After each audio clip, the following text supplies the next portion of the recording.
Hey everyone, Harry here in an odd setting, I know, with the Jersey Turnpike behind me, but I'm hot footing it out of New York City where I've been attending the trial again today and wanted to give you the skinny on it. So we're going to talk first about the end of the direct examination, which took up the entire morning. So it was noteworthy, and I mentioned this yesterday, that they had yet to really do much in terms of what's called taking the sting out, and in other words, trying to front the different credibility issues that they could be confident that the defense is going to make a big point of doing. And there wasn't all that much left for the prosecution to do when they started this morning. So there was first the documents mainly. So, recall at the end of the day, this is about 34 charges of false documentation. And they had gone through all the particulars, mainly of Cohen's story of what had happened up to and past, the whole Stormy Daniels drama and Trump's coming to the presidency and Alan Weisselberg and he working it out to have a phony baloney reimbursement scheme that would be made to look as if it were regular income, therefore had to be doubled, and then a bonus that didn't quite make up what Trump had stiffed him on, and that made him so upset, but came close. But what really then needed to be done was to go over there was one check that was for 2 months, and so that amounted to 11 checks and 11 invoices, and then 12 vouchers.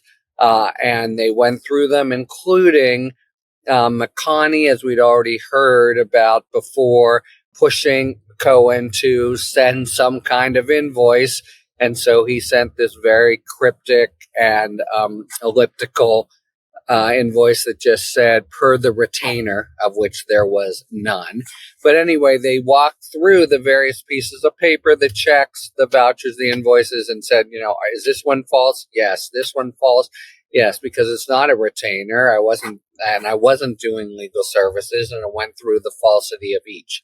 So that was necessary, and the jury seemed somewhat attentive.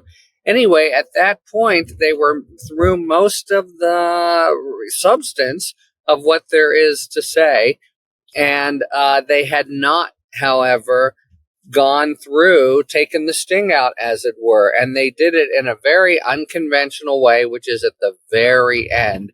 And rather than what would be a sort of typical presentation where they just quickly click it off, you were convicted of this, weren't you? You lied that time, didn't you? Etc. They made a sort of morality play out of it that closed off all of the testimony, and it's an unconventional move. Maybe they were just thinking in terms of chronology, and that this was where they were to end, but it's not what you would have expected. But I think it worked splendidly. So he went through painstakingly, especially his criminal convictions. There were 8 counts in the Southern District of New York, involving 5 tax counts that really had nothing to do with this scheme, but then also the Stormy Daniels conduct, and then another indictment for lying to Congress when he misstated the number of times he had spoken to Trump about the Russia-Moscow project. And, he didn't try to say he had done something that looked like it could get him in trouble, which is to say that he had backpedaled from the guilty plea and looked like he had lied even at the guilty plea. But, he explained it. No, the facts were all correct, but I felt that it was unfair that I was being prosecuted And he did portray a real hardball SDNY that said to him, you got 2 days to take this deal, or here's an 80-page indictment that involves your wife as well and the taxes or whatever. And it did seem really over the top based on how similarly, first-time offenders are treated. And there was another weird episode where it looked as if maybe he was getting kind of harsh treatment. He had come home and was wearing an ankle bracelet, and he was forced back into jail in solitary confinement, no less.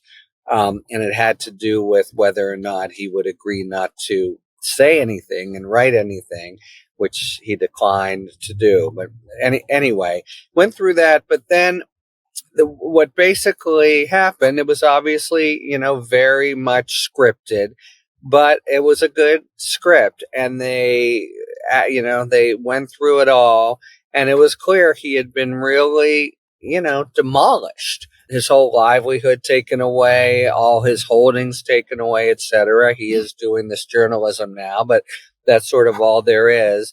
And they wound up by asking him if he regretted things, and he said, I do. I regret lying for Trump. I regret bullying for Trump. I regret lying to the American people. I regret not letting the American people have information that they could have used to decide whether they should have voted for Trump. And that really resonated, of course, with what's going on now.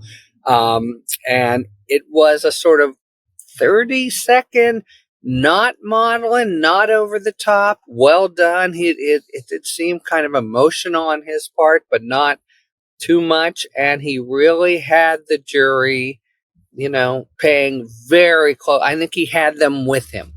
That was my read of it. And it was, in that sense, kind of the most important moment in the trial to date. So they did something unconventional in waiting till the very end to go through the problematic pieces with his credibility. But I think it came through fine. And, I was quite close to the jury and when this happened. And they were certainly, there's only so much stock you can put in these kinds of subjective impressions of a guy like me in the audience looking at the jury. But there was just no doubt that they were really focused on him, and they seemed to me to be with him in this fundamental story. He had, lied and done all this stuff for Trump and was basically demolished, wrecked as a person, and, full of remorse, and was just contrite about it and not trying to be too maudlin or whatever, just kind of putting it out there. So it was, I thought, a quite effective final little chapter to the direct examination, and there it ended to pick up after lunch on the cross. One more big important detail that came out in the morning is the DA saying at sidebar they are not going to call anybody else. So Cohen is their last witness, and depending on what the defense does, maybe the last witness in the trial. But that's the story on the direct, which all in all, both in the tone was right, and the ending was right, and the kind of taking the sting out was unconventional, but also right. So I think really very solid, star witness turn, and he was, impressive, low key, straight up, contrite, etc. Went pretty well. Talk to you later. Thanks for tuning in. If you enjoyed this video and other Talking Feds content, please take a second to like and subscribe. Talk to you later.